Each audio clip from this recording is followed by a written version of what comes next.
sa Daniel chapter 12 verse 10. Paki-flash niya pa ito, Daniel chapter. So kanina kasi puro wise virgin yung pinresent, pero yung title kasi natin, yung oil of the foolish virgin. So yun sana yung nakashare ng content. Pero tanong na lang para kay Pastor Francis. Pinresent niya po ito kanina, narinig ko.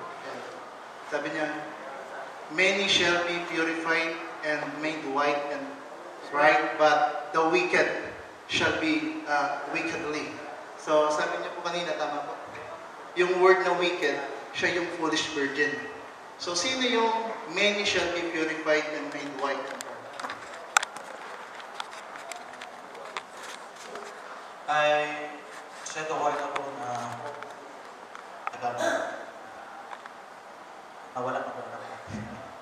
Yung term na foolish virgin ay temporary term. Hindi siya pwede magtagal. Hindi siya baga sa eternal destiny. Hindi yan magkasabay. Either mawala ang foolishness mo, Revelation period, let's say, na ikaw na nasa rapture, no? Mawala yung, pag nagpapugod ka ng ulo, nawala yung foolishness mo kasi hindi mo tinanggap yung mga tatak ng hayop eh. Yan time na ng tatakan ng hayop eh. Ngayon, many shall be purified and made white. Yung mga wise virgin, may nauna na yan, syempre, yung na-rapture. Pero yung naiwan, dalawa mangyayari. Either mawala ang foolishness mo, maging wise ka at that last moment, or manatili ka sa pagiging foolish, wala na yung virginity mo. Magiging harlot ka. Hindi ko nabanggit. So yung nababasa natin na buhay sa second resurrection, may second death. Diba? Tapos, pero nabasa natin sa verse 4, na napuputan ng ulo at hindi natatakan ng hayop, ay nabuhay ng 1,000 years. So dalawa yun. Kumbaga, yung book of life na binanggit ko sa Revelation 3:5, temporal yun. Kung sa terminology lang natin. Yung eternal destiny, eternal book of life, last book of life, yan Revelation 13:8. Yun magkaiba ang pinapakita ng Diyos niyan. Ibig sabihin, bawat tao, meron siyang destiny, meron siyang sanga. Tayo, sinabi ko nga kanina, tayo dati foolish eh, bago tayo naging wise. Ang kaiba ng sino mauna, sino mahuhuli. Merong hahabol sa tribulation period. Yan ang sabi ko. So, kaya, meron.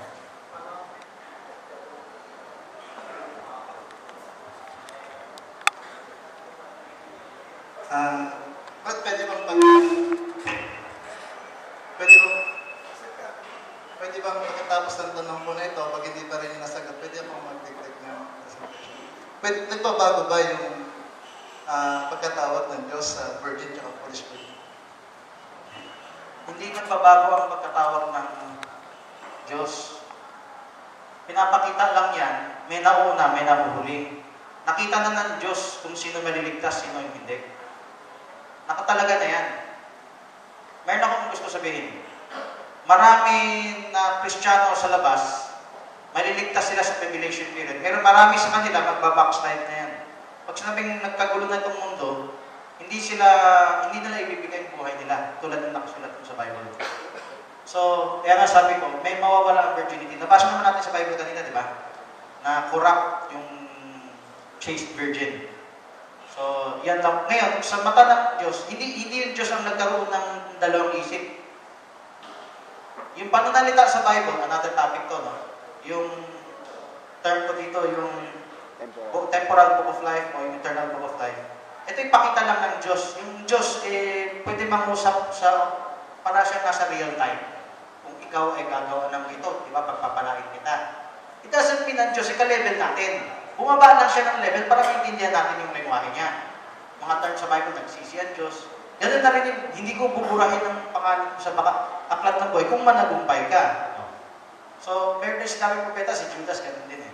So, ngayon, since the ball is in our court sa free will decision natin, before the foundation of the world, nakita na ng Diyos yun, tapos na yun. Hindi lang natin nakikita yun. Ang alam lang natin, decision natin ngayon. Dahil hindi natin nakikita yun, para akala natin yung Diyos ang nagbabagong isip. Hindi siya ang nagbagong isip, tayo ang nagbabagong isip. So, nakita lang ng Diyos, tapos na yun. Alam lang niya. Tayo, hindi pa natin alam yan. So, yan lang. Brother Francis. Brother Francis, kasi sinabi mo yung the wicked one is the foolish virgin. Bago mo mo itatay up yung wicked sa foolish, sa message. Okay. Ay, bago natin buksan, bago siya mag-preach, bago siya magpaliwanag, buksan muna natin yung 1 John chapter 3, verse 12. Kung sino yung wicked. Sir Francis, mas kamoga. Sagutin mo lang yung sabi mo, baka sariling interpretation mo lang yan, ha? Yung wicked ay foolish virgin. Kailangan meron kang resita galing sa message, ha? Resibo.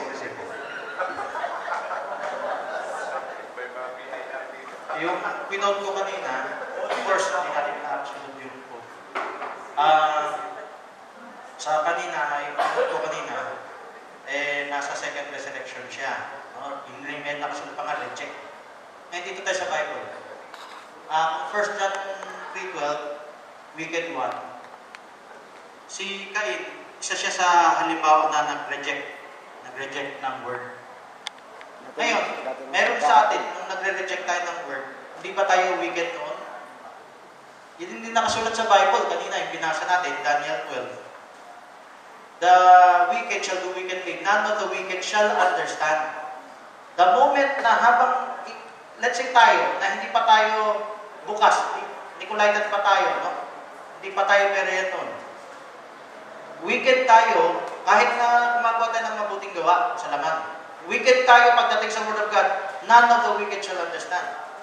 There is none righteous, no, not one, none that seeketh after God. At that time that you were not yet born again, you were wicked. But let's talk about yung mga foolish virgin. They claim to be believers. They claim to be Christians. Hebrews chapter 6. They will fall, there's no more repentance for sin. Ang ending nila, wicked, pero anong tawag po sa kanila sa Hebrews chapter 6? They tasted the good word of God. For a time being, they were walking in the light.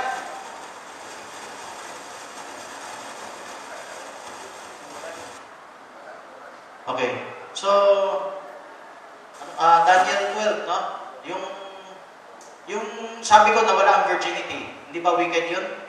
2 Corinthians chapter 11, 2 and 3, na chaste virgin siya sa umpisa.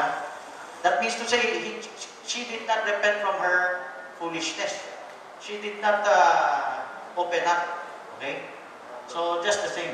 Katulad ng pinag ko kanina, nag-reject, nasa divine judgment, kasi binasa natin, the rest of the dead lived not again. They were found wicked, they had a second death.